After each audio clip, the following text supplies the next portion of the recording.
السلام علیکم پیارے ساتھیوں، آج کی بھی یہ کہانی آپ کو کر دے گی حیران اور پریشان۔ کیا یہ سچ ہے کہ میں ایک جن کی بیٹی ہوں؟ میری بھابھی نے مجھ پر توڑے ظلم کے پہاڑ، تو میرے جن بابا نے ان کے ساتھ کیا کیا؟ بڑھتے ہیں ایک اور پراسرار سچی کہانی کی جانب۔ برائے مہربانی شیئر ضرور کیجیے گا اور سبسکرائب کر دیں ہمارے چینل سیدہ سینٹر کو، ساتھ ہی بیل آئیکن کو پریس کریں۔ میں 2 بھائیوں کی اکلوتی اور لاڈلی بہن در شہوار ہوں۔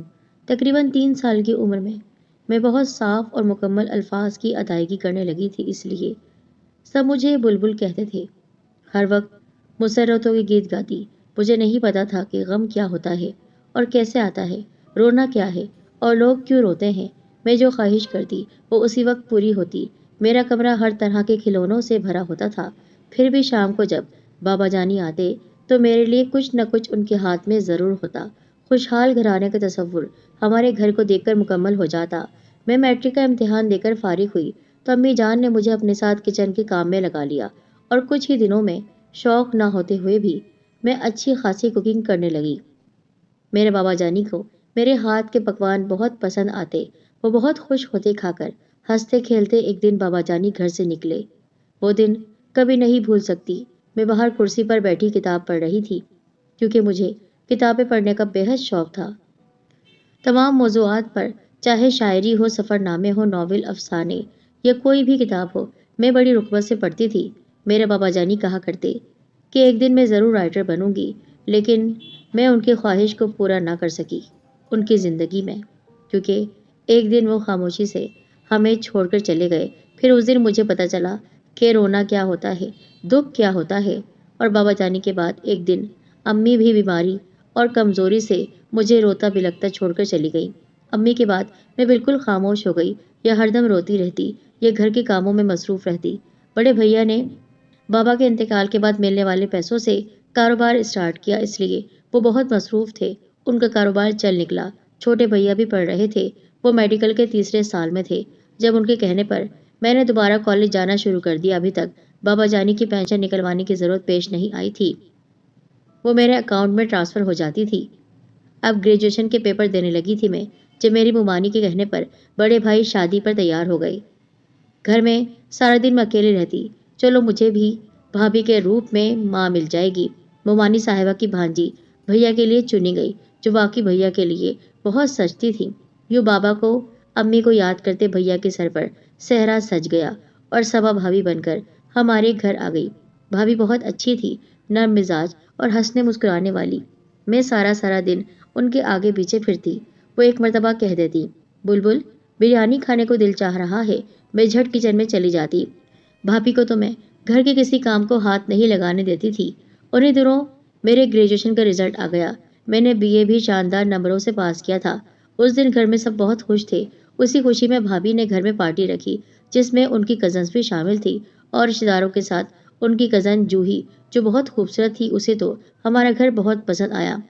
پارٹی میں ہی کسی نے میرے آگے پڑھنے کے بارے میں پوچھا تو بھیا نے کہا انشاءاللہ آگے MA کرے گی، مگر ساتھ ہی بھابھی نے روتی صورت بنا کر کہا اگر بلبل کالج چلی جائے گی اس کے بعد میرا دل کیسے لگے گا؟ میں تو بلبل کے بغیر رہنے کا تصور بھی نہیں کر سکتی۔ یوں میری اتنی خواہش کے باوجود میں نے MA کا خیال دل سے نکال دیا۔ اب میں ہوتی اور بھابھی میری وہی روٹین گھر کی صفائیاں وغیرہ کرنے کے بعد بھابھی کے لیے کچھ نہ کچھ ان کی فرمائش پر بنا دیتی تو وہ بہت تعریف کرتی اور میں خوش ہو جاتی۔ اب تو اکثر ان کی کزن جوہی بھی آنے لگی تھی۔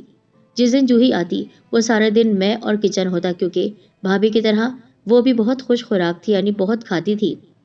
میں نے اکثر نوٹ کیا کہ وہ اس وقت آتی تھی جب چھوٹے بھیا گھر پر ہوتے، اور ہفتے میں ایک دن تو ضرور اس کا آنا ہوتا تھا۔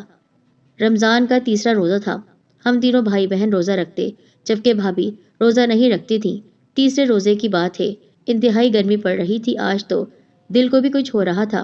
دل چاہتا تھا کہ ٹھنڈے پانی کے 2-3 گلاس پی لیتی اگر روزہ نہ ہوتا۔ بھابھی مجھے آواز دیتی ہوئی کمرے میں آئی۔ وہ مجھے جانو کہتی تھی۔ میں نے آنکھیں کھول کر دیکھا تو بھابھی میرے بیڈ کے پاس کھڑی تھی اور کہنے لگی جانو کیا کر رہی ہو؟ میں نے مسکرا کر کہا بھابھی سونے لگی ہوں۔ وہ کہنے لگی وہ تو جوہی کے ساتھ اس کا بھائی زید سعودی عرب سے آیا ہوا ہے، 1 گھنٹے تک وہ آ جائیں گے۔ جانو تم تو جانتی ہو میں تو کچن میں 2 منٹ نہیں رہ سکتی، پلیز عزت کا سوال ہے۔ آج پہلی بار دل چاہا کہ جواب دے دوں کہ بھابھی آج طبیعت ٹھیک نہیں ہے، آپ چلے جائیں کچن میں۔ مگر میری طبیعت کی خرابی کے باوجود میں کچن میں گئی تو کھانوں کی لمبی لسٹ وہاں پر پڑی ہوئی تھی۔ میں سر پکڑ کر بیٹھ گئی، مگر وقت کم تھا اس لیے کھانے کی تیاری میں مصروف ہو گئی۔ 1 گھنٹے کے بعد وہ لوگ آ گئے تو بھابھی کے کہنے پر انہیں شربت بنا کر دیا۔ اتنے میں جوہی کی آواز آئی، آپی وہ آپ کی بلبل جانو نظر نہیں آ رہی؟ تو بھابھی ہنستے ہوئے بولی، بلبل کو کچن سے عشق ہے اس لیے وہ کچن میں ہی ہے۔ تم تو جانتی ہو کہ وہ مجھے گھر کے کسی کام میں ہاتھ نہیں لگانے دیتی۔ کام سے فارغ ہوئی میں تو اتنی ہمت نہیں تھی کہ کھانا سرو کرتی۔ اتنے میں بھابھی آ گئی۔ بلبل کتنی دیر سے میں تمہارا انتظار کر رہی ہوں، پر میں وہاں سر تھامے ٹیبل پر بیٹھی تھی۔ میں نے کہا سب کچھ تیار ہے بھابھی، اب آپ ٹیبل خود سیٹ کر دیں۔ بھابھی نے ناگواری سے مجھے دیکھا، مگر میری حالت کے پیش نظر چپ ہو کر نکل گئی اور میں اپنے کمرے میں آ کر لیٹ گئی۔ مجھے نہیں پتا باہر کیا ہوا، کس نے کیا کھایا۔ میں بہت نڈھال تھی، میری آنکھیں نہیں کھل رہی تھی، لیکن مجھے محسوس ہوا جیسے کوئی میرے کمرے میں داخل ہوا ہے، مگر میں نے آنکھیں نہ کھولی۔ آج پہلی بار مجھے دکھ اور کوفت ہوئی تھی، مگر کس کو کہتی۔ اچانک مجھے محسوس ہوا جیسے ٹھنڈی ٹھنڈی پھوار سی پورے جسم پر پڑ رہی ہے۔ میں حیرت زدہ رہ گئی، مگر وہ پھوار اچھی اور بہت پیاری محسوس ہو رہی تھی۔ پھر پتہ نہیں میں کتنی دیر تک سوتی رہی کہ چھوٹے بھیا کی آواز نے مجھے نیند سے بیدار کیا۔ انہوں نے میری آنکھیں دیکھی جو سرخ ہو رہی تھی اور میرا چہرہ بخار سے جل رہا تھا۔ انہوں نے میرے ماتھے پر ہاتھ رکھا اور فوراً بولے، بلبل تمہیں تو شدید بخار ہے۔ بھابھی بتا رہی تھی کہ تم صبح سے کمرے میں سو رہی ہو، وہ 2 دفعہ تمہیں جگانے آئیں، مگر تمہیں نیند میں دیکھ کر واپس چلی گئی۔ آج ان کے کزن آئے ہوئے تھے، انہوں نے کھانا بھی خود ہی بنایا۔ بلبل تم ٹھیک نہیں تھی تو مجھے بتا دیتی۔ مجھے اتنی حیرت ہوئی سن کر کہ میں سارا دن سوتی رہی۔ پھر بھیا مجھے اٹھا کر ٹیبل پر لے گئے۔ بھابھی نے دوپہر کے بچے ہوئے کھانے ٹیبل پر سجا رکھے تھے، مگر آج ان کا موڈ میرے ساتھ کچھ خراب تھا، وجہ سمجھ میں نہ آئی کیوں۔ پھر رات کو چھوٹے بھیا مجھے ڈاکٹر کے پاس لے گئے جو ہماری گلی کے نکڑ پر تھا۔ راستے میں بھیا نے بتایا کہ بھابھی ان کی شادی جوہی سے کرنا چاہتی ہیں، مگر بھیا جوہی سے شادی نہیں کرنا چاہتے کیونکہ وہ بھابھی کی اصلیت کچھ جان گئے تھے۔ دوسرا، وہ اپنی کلاس فیلو سائمہ کو چاہتے تھے اور اس سے شادی کرنا چاہتے تھے۔ بھیا کے انکار پر بھابھی کا موڈ آف ہو گیا تھا۔ بھابھی میرے حوالے سے بتا رہی تھی کہ میں جوہی کو چاہتی ہوں اور اس گھر میں لانا چاہتی ہوں۔ میں حیران ہو گئی۔ چھوٹے بھیا نے کہا، بلبل اگر تم ایسا چاہتی ہو تو میں اپنی محبت کو قربان کر سکتا ہوں، مگر میں نے بھیا سے کہا نہیں، آپ سائمہ سے ہی شادی کریں، میں تو خود ہی جوہی کو اتنا پسند نہیں کرتی ہوں۔ تو بھیا نے سکون کا سانس لیا۔ دوائی لے کر میں گھر آ گئی۔ ڈاکٹر نے کہا 4 دن تک مکمل آرام کرنا ہوگا کیونکہ بخار اترتے اترتے 3 دن لگیں گے اور چوتھے دن تھکاوٹ، اس کے بعد پھر بے شک سارا کام کرنا۔ بھیا نے گھر آ کر بھابھی کو بتایا تو بڑے بھیا بولے، بلبل تم نے ایسا کیا کیا تھا جو یہ حال ہوا؟ مگر میں خاموش رہی۔ جوہی کے رشتے پر جب رات کو بات ہوئی تو چھوٹے بھیا نے سختی سے انکار کر دیا۔ 2 دن کے بعد بڑے بھیا نے کاروبار کے سلسلے میں باہر جانا تھا۔ میں بخار سے جل رہی تھی، دوا نے وقتی اثر کیا اور بھابھی نے سب کو تسلی دے دی کہ بلبل اب ٹھیک ہے، اسے سونے دو۔ یوں میں کمرے میں اکیلی لیٹی تھی، مجھے بہت بے چینی ہو رہی تھی۔ میرا حلق سوکھ کر کانٹا ہو گیا تھا، مگر میرے پاس کوئی نہیں تھا جو مجھے 2 گھٹ پانی کے پلا دیتا۔ میں ہمت کر کے اٹھنے لگی تو گر گئی۔ اچانک 2 ہاتھوں نے پانی کا گلاس میرے منہ سے لگا دیا۔ میں نے بے ہوشی کی حالت میں کچھ نہ سوچتے ہوئے پانی پیا۔ پھر مجھے ایک مردانہ آواز سنائی دی، بیٹی آرام کرو، میں آپ کے پاس ہوں۔ میں نے بڑی مشکل سے آنکھیں کھولی تو وہ چہرہ مجھے اپنے بابا جانی جیسا لگا۔ میرے ہونٹوں سے بابا جانی کے نام کی سسکی نکل گئی، مگر اس مہربان وجود نے کہا، بیٹا میں تمہارا بابا جانی نہیں، مگر تمہیں ان سے کم بھی نہیں چاہتا۔ میں پچھلے 6 ماہ سے 6 مہینے سے تمہارے کمرے میں تمہارے ساتھ ہوں۔ میں حیران رہ گئی، مگر انہوں نے میرے سر پر ہاتھ پھیر کر مجھے سونے کے لیے کہا۔ یہ ان کے ہاتھ کا اثر تھا یا کچھ اور کہ میں پرسکون ہو کر نیند کی وادی میں اتر گئی۔ پھر اچانک میں جاگ گئی، مگر میری آنکھیں بند تھی۔ مجھے ہلکی ہلکی آواز سنائی دی، جوہی تم سے شادی کے لیے شہروز نے انکار کر دیا۔ بھابھی نے کہا۔ جوہی نے کہا، اگر اس نے صاف جواب دے دیا ہے تو تم نے مجھے اتنے خواب کیوں دکھائے؟ میں نے بہت کوشش کی، بھابھی کہہ رہی تھی۔ میں سن ہوتے ذہن کے ساتھ سوچتی رہی کیونکہ دونوں کمرے سے چلی گئی تھی۔ پھر 2:40 ہوئے تھے کہ گھر میں جیسے بوچھال آ گیا۔ جوہی کے رونے کی آوازیں اور بھابھی کی اونچی آواز میں گالیوں اور کوسنوں کی آواز۔ میں آرام سے لیٹی رہی کہ انہوں نے نیا ڈرامہ شروع کر دیا۔ اچانک چھوٹے بھیا کی آواز آئی، وہ بہت غصے سے بول رہے تھے کہ بھائی کی آواز سن کر میں باوجود اس کے کہ اٹھ نہیں سکتی تھی مگر مشکل سے اٹھی اور کمرے سے باہر آئی۔ بھیا کی شرٹ پھٹی ہوئی تھی اور جوہی اور بھابھی بھیا کو گھیرے کھڑی تھی۔ مجھے دیکھ کر ایک دم بھیا پریشان ہو گئی۔ جب بھابھی نے نیا تیر چھوڑا، تو ابھی جوہی سے نکاح کر، اسی طرح تیری غلطی کا ازالہ ہوگا۔ بھیا میرے پاس آئے اور بولے بلبل تم بتاؤ تمہارے بھیا ایسا کر سکتے ہیں؟ میں نے نام سر ہلا دیا تو بھابھی چیخ کر بولی شہروز اب میرے صبر کا پیمانہ چھلک رہا ہے، لبریز ہو چکا ہے، تمہیں جوہی سے ابھی اسی وقت نکاح کرنا ہوگا یا پھر گھر چھوڑ دو۔ بھیا بولے ٹھیک ہے، میں آج ہی گھر چھوڑ دوں گا۔ میری جان ہی نکل گئی۔ بھیا نہیں، یہ گھر جتنا بڑے بھائی کا ہے اتنا ہی آپ کا ہے، آپ اوپر چلیں، مجھے بھی اوپر لے چلیں، نیچے پورشن میں بھابھی اور شہریار بھائی رہیں گے، میں اور آپ اوپر شفٹ ہو جائیں گے، ہمارا بھابھی سے یا ان کے خاندان سے کوئی تعلق نہیں۔ میرے کہنے پر بھیا میرا اور اپنا سامان سمیٹ کر اوپر جا رہے تھے کہ بھابھی اور جوہی رونا دھونا بھول کر حیرت سے مجھے دیکھنے لگی، مگر اس خیال سے کہ دوسرے ہی دن ہمیں آٹے دال کا بھاؤ پتہ چل جائے گا۔ جوہی نے اشارہ بھی کیا مگر بھابھی بولی تم دیکھو کیسے یہ کل ہی گڑ گڑا کر معافی مانگیں گے۔ یوں بھیا نے سارا سامان سمیٹا اور اوپر کے پورشن میں دوسرے کمرے میں رکھا ہے، پھر آ کر مجھے پکڑ کر لے گئے اور جاتے ہی سیڑھیوں کے دروازے کو لاک کر کے آ گئے، نیچے سے کوئی اوپر نہ آ سکے۔ میں اوپر آتے ہی ہانپنے لگی تھی۔ بھیا مجھے یقین دلانے لگے میری بہن یہ سب میں نے نہیں کیا۔ میں نے بھیا کو بتایا کہ دونوں نے مجھے سوتا سمجھ کر پلاننگ کی ہے، آپ نے اس کی عزت پر ہاتھ نہیں ڈالا ہے بلکہ یہ سب ان دونوں کی منصوبہ بندی ہے، وہ اس حد تک گر جائیں گے مجھے اس بات کی امید نہیں تھی۔ بھیا بہت پریشان تھے۔ میں نے وجہ پوچھی تو بولے میری جیب میں صرف 200 روپے ہیں جس سے صرف آج کے کھانے پینے کا سامان آ سکتا ہے، پھر کیا کرنا ہے؟ میں نے بھیا سے فیس کے پیسے مانگے تھے، انہوں نے کہا آج بینک بند ہے، کل میں نیو یارک چلا جاؤں گا تو اپنی بھابھی سے لے لینا۔ بھابھی سے کل کہا تو انہوں نے کہا بینک سے نکلوانے پڑیں گے، ٹائم ہوگا تو لے آؤں گی، 2-3 دن میں بلبل ٹھیک ہوگی تو گھر سے نکلوں گی، ویسے کیسے جا سکتی ہوں، اور پرسوں میری فیس کی لاسٹ ڈیٹ ہے۔ میں پہلے ہی پریشان تھا کہ بھابھی پیسے دینے کے موڈ میں بالکل نہیں ہے اور میرے میڈیکل کی بھی ابھی 2 سال پڑے ہیں۔ میں سوچ رہا ہوں کہ تعلیم چھوڑ دوں، کم از کم گھر کا آٹا دال تو چلے گا۔ میں سن کر پریشان ہو گئی مگر اچانک میرے ذہن میں ابو جی کی پینشن کا خیال آیا جو میرے نام پر بینک میں جمع ہو رہے تھے، اتنی تو ہو چکی ہوگی کہ ہم 2 کے بجائے 4 سال بیٹھ کر کھا سکیں۔ میں نے بھیا سے کہا بھیا پیسوں کی فکر نہ کریں، 5 بجے تک بینک کا ٹائم ہے، آپ میرے بیگ سے چیک بک نکال کر لائیں، میں بھی چیک کاٹ دیتی ہوں جس سے ابھی آپ کی فیس جمع ہو جائے گی اور گھر کا سامان وغیرہ بھی آ جائے گا۔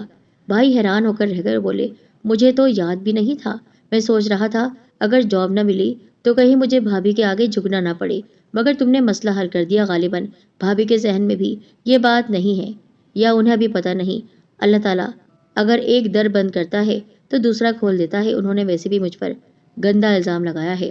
خیر بھیا چیک بک لے آئے، میں نے دستخط کرے اور چیک بھائی کے ہاتھ میں دے دیا اور خود آرام کرنے کے لیے لیٹ گئی۔ بھیا باہر کے دروازے سے چلے گئے۔ میں نے کہا باہر تالا لگا جائے، مجھ سے نیچے نہیں جایا جائے گا۔ اوپر کے پورشن کے 2 دروازے تھے، ایک باہر گلی میں کھلتا تھا، ایک گھر کے اندر۔ میں دعائیں مانگ رہی تھی کہ ہماری مشکلات حل ہو جائے۔ اس دوران میری آنکھ لگ گئی، 5 بجے کھٹکے سے میری آنکھ کھلی۔ بھیا کچن میں سامان رکھ رہے تھے، مجھے دیکھ کر کہنے لگے بلبل میں سارا سامان لے آیا ہوں، تم چیک کر لو، اگر کچھ لانا ہے تو بتاؤ۔ میرا بخار اب اتر چکا تھا مگر ابھی کمزوری تھی جس کی وجہ سے میں زیادہ دیر کھڑی نہیں رہ سکتی تھی۔ بھیا نے مجھے دوا دی اور خود چائے بنا کر لے آئے۔ میں پریشان ہو گئی، میرے ہوتے ہوئے بھیا نے خود چائے بنائی، مگر بھیا ہنسنے لگے اپنے بلبل سے، ابھی اتنا کام تو نہیں لینا نا۔ بہرحال چائے پی اور دوا کھا کر میں سو گئی۔ رات گہری نیند سو رہی تھی جب مجھے شدید پیاس لگی، میں اٹھ بیٹھی اور پانی کی چاہ میں گلاس کو دیکھا، ایک دم گلاس جیسے کسی نے میرے ہونٹوں سے لگا دیا۔ میں نے پانی پی کر جب دیکھا تو ایک دم میرے ذہن میں کل رات پانی مانگنے اور پھر پلانے والی بات آ گئی۔ میں نے بابا کو دیکھا، وہ بولے آج صبح سے میں اپنے قبیلے میں گیا ہوا تھا، میں واپس آیا تو تمہارا کمرہ سناٹے سے گھرا ہوا تھا۔ میں پریشان ہو گیا، تمہاری بھابھی کے کمرے میں گیا تو وہ اپنی کزن کے ساتھ مل کر شہروز کے ساتھ کیے گئے ڈرامے پر خوش ہو رہی تھی اور جوہی کہہ رہی تھی آپا آپ کو یقین ہے 2 دن میں وہ خود ہی آپ کے پاس آئیں گے۔ تمہاری بھابھی کہہ رہی تھی یار واپس نہیں آئیں گے تو کیا ہوا، کھائیں گے کیا؟ شہروز کے پاس وہی 500 روپے تھے جو فیس مانگنے پر تمہارے بھائی نے دیے تھے، جب یہ رقم خرچ ہو جائے گی اس کے بعد کیا ہوا کھائیں گے؟ اور ویسے بھی کل اس کی فیس کی آخری ڈیٹ ہے، 8 دن پہلے مانگ لیتا تو شہریار نے دے دینی تھی۔ اچھا ہوا اب یہ ہمارے لیے بہت بہتر ہے، اب دیکھوں گی بیمار بہن اور خود کو کیسے سنبھالتا ہے۔ شہزادے صاحب کل تک میرے پاؤں میں پڑے ہوں گے، اس لیے میں نے شہریار کو کچھ نہیں بتایا کہ کل رات سے پہلے تمہارا نکاح نہ کروایا تو میرا نام ناہید نہیں۔ یہ سب سن کر مجھے بہت غصہ آیا، میں چاہتا تو اٹھا کر اسے پٹخ دیتا، لیکن میں نے ایسا کچھ نہیں کیا۔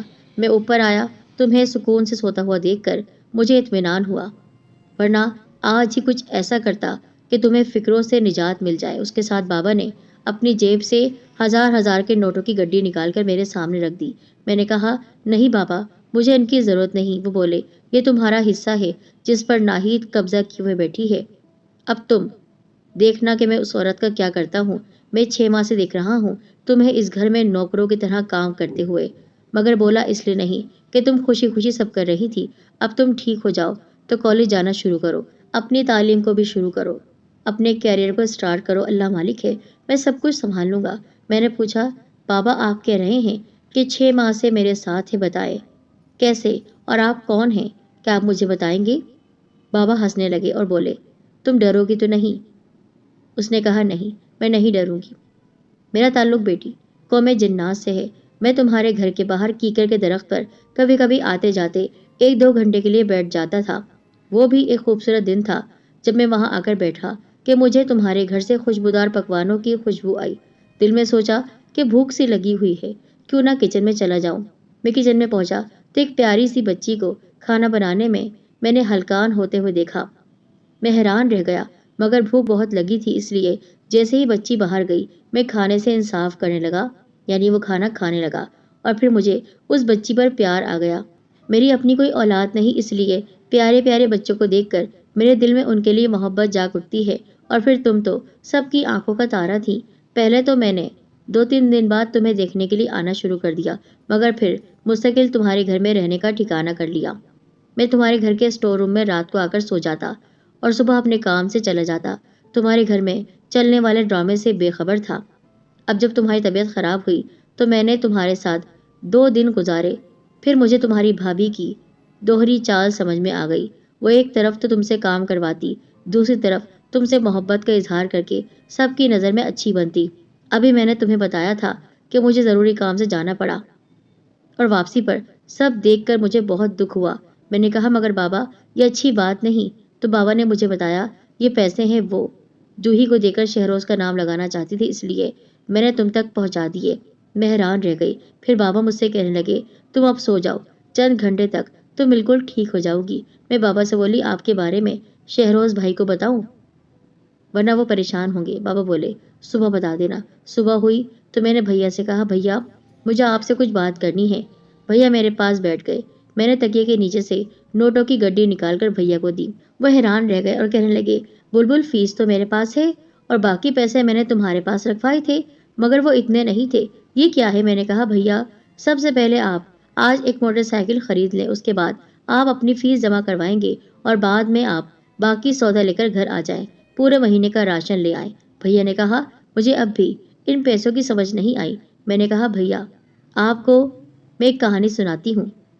پھر میں نے اپنے اس جن بابا کی ساری کہانی بھیا کو سنا دی۔ بلبل کیا یہ ممکن ہے؟ تو میں نے بابا کو آواز دی، بابا۔ تو بابا کمرے میں آ گئے۔ بھیا حیران رہ گئے۔ پھر بابا نے بھیا کو بتایا۔ بھیا بہت خوش ہوئے اور بابا سے بولے، بابا اب مجھے بلبل کی طرف سے کوئی خطرہ نہیں، اوپر اللہ تعالیٰ اور نیچے آپ ہیں اس کی حفاظت کے لیے۔ اب ہم گھر کے 3 افراد ہو گئے۔ بھابھی کے گھر سے آئے دن رقم چوری ہو جاتی جو وہ بینک سے لاتی، 200-300 سے زیادہ ان کے پرس میں کچھ نہیں تھا۔ کبھی وہ جوہی پر الزام لگاتی، کبھی اپنے گھر میں آئے کزن پر۔ ان کے ایسے الزامات سے ان کے لوگوں نے گھر آنا چھوڑ دیا۔ اب بھابھی اکیلی رہ گئی۔ اب انہیں غم ستانے لگا تھا کہ انہوں نے ہمارے ساتھ اچھا نہیں کیا، مگر اب کیا ہو سکتا تھا۔ ایک دن میں نے بابا سے کہا، بابا آئندہ بھابھی کے گھر سے رقم نہ لائیں۔ بابا ہنس کر بولے، اس کا اکاؤنٹ خالی ہو گیا ہے اور بینک میں صرف چند 100 روپے ہیں۔ انہی دنوں چھوٹے بھائی کے پاس بڑے بھیا کا فون آیا۔ بڑے بھیا نے چھوٹے بھیا کو بہت سنائی، بہت ڈانٹا، الا بلا کہا، اور میرے بارے میں بھی انہوں نے ایسی باتیں کی جس پر میں یقین نہیں کر سکتی تھی۔ انہوں نے کہا، جان دینے والی بھابھی کی قدر نہیں کی اور میرے پیچھے تم نے ایسا کر دیا، ان کے ساتھ اکیلا چھوڑ دیا اور دونوں الگ ہو گئے۔ پھر انہوں نے کہا میں تم دونوں سے رشتہ ختم کرتا ہوں۔ انہوں نے لا تعلقی کا اعلان کر دیا۔ ہم حیران تھے کہ اتنے دن گزر جانے کے بعد اب انہیں رابطے کا خیال آیا۔ تو بعد میں بابا نے بتایا جب شہریار بار بار تم دونوں سے بات کرنے کی ضد کر رہا تھا تو ناہید نے ایسی کہانی سنائی کہ وہ تم دونوں سے بددل ہو گیا، بدظن ہو گیا، اور پھر بابا نے بتایا کہ ناہید کو اس کے میکے والوں نے عید پر تحفے تحائف نہ دینے پر خوب سنائی اور عید کی شام کو اس سے لڑ جھگڑ کر اس کی بھابھیوں نے اس کے گھر سے نکال دیا۔ پھر میں نے چھوٹے بھیا سے شادی کے لیے زور دینا شروع کر دیا۔ بابا نے بھی کہا کہ پڑھائی تو ہوتی رہے گی، تم شادی کر لو۔ لڑکی والے شہروز بھیا کو پہلے ہی پسند کرتے تھے، یوں انکار کا سوال ہی پیدا نہیں ہوتا تھا۔ انہوں نے رشتہ منظور کر لیا مگر شادی جلد کرنے پر پرعزم نہیں تھے۔ میرے زور دینے پر انہوں نے آخر میری بات مان ہی لی۔ یوں ایک ماہ کے اندر اندر سائمہ دلہن بن کر ہمارے گھر آ گئی۔ بھیا کی شادی پر ان کے دوست عبد الرحمن نے پتہ نہیں کب مجھے پسند کر لیا اور پھر بھیا کی شادی کو ابھی 8 دن ہی ہوئے تھے جب وہ لوگ رشتہ لے کر آ گئے اور بابا کے مشورے پر، یعنی میرے جن بابا کے مشورے پر بھیا نے رشتہ قبول کر لیا۔ اور جتنی جلدی میں نے بھیا کی شادی کی اس سے بھی زیادہ جلدی، یعنی چٹ منگنی پٹ بیاہ عبد الرحمن کے گھر والوں نے کی اور میں ان کی بہو بن کر ان کے گھر چلی گئی۔ یہاں میرا بہت شاندار استقبال ہوا۔ یہاں مجھے محبت اور چاہت بے حساب ملی۔ جلدی اس لیے ہوئی کہ رحمان کی دبئی میں جاب تھی اور وہ چھٹی پر آئے ہوئے تھے۔ یوں شادی کے 2 ہفتے بعد میں روتی دھوتی عبد الرحمن کے ساتھ دبئی چلی گئی، مگر بابا سے وعدہ لیا کہ وہ ہفتے میں نہیں تو 1 ماہ مجھ سے ضرور آ کر ملیں گے۔ بابا نے وعدہ کر لیا تھا اور یوں بابا نے سائمہ اور بھیا سے بھی اجازت چاہی کہ اب وہ کام کے سلسلے میں زیادہ گھر پر نہیں رہیں گے۔ بھیا کے اصرار پر انہوں نے کہا کبھی کبھی آ سکوں گا۔ یوں بھابھی اور بھیا خوش خوش رہنے لگے۔ مجھے دبئی آئے ہوئے ہفتہ ہوا تھا جب مجھ سے میرے جن بابا ملنے آئے۔ بابا کے بارے میں عبد الرحمن کو میں نے بتا دیا تھا۔ یوں انہوں نے کوئی اعتراض نہیں کیا۔ خوشی سے وہ ان سے ملاقات کیا کرتے تھے۔ یوں ہوتے ہوتے 6 مہینے گزر گئے جب ایک دن بابا نے بتایا کہ بڑے بھیا جب اپنے ملک آئے تو پہلے تو انہیں ہم پر بڑا غصہ آیا کہ چھوٹے بھیا نے نہ صرف اپنی شادی بلکہ میری شادی بھی کروا دی، اور پھر آہستہ آہستہ انہیں ناہید کے پھوڑ پن اور اس کی چالاکی کا پتہ چلا اور ان کے ڈراموں کا، کیونکہ ناہید کو کچن سے الرجی تھی، گھر کی صفائی وغیرہ سے اسے کوئی سروکار نہیں تھا۔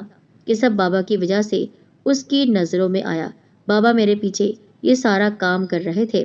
پھر بابا نے انہیں ناہید اور جوہی کا ڈرامہ بتایا تو بھیا حیران رہ گئے کہ چھوٹے بھائی پر اتنا گندا الزام لگایا تھا ان کی اپنی بیوی نے۔ پھر وہ تو ان کو چھوڑنا چاہتے تھے مگر میرے جن بابا نے انہیں ایسا کرنے سے روک دیا۔ ان کے دل میں ایسی بات ڈالی کہ وہ رک گئے، ورنہ ناہید بھابھی پھر کہیں کی نہیں رہتی۔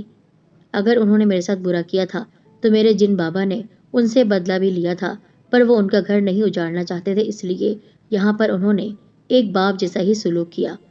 بہرحال بڑے بھائی نے چھوٹے بھائی اور ان سے معافی مانگی اور ہم نے انہیں معاف بھی کر دیا۔ سال گزرتے دیر نہیں لگی۔ 1 ماہ کی چھٹی پر میں اپنے ملک آئی۔ دیار غیر میں مجھے اپنوں کی یاد بہت ستاتی رہی۔ جب میں وہاں آئی تو میری خوشی کی انتہا نہ رہی۔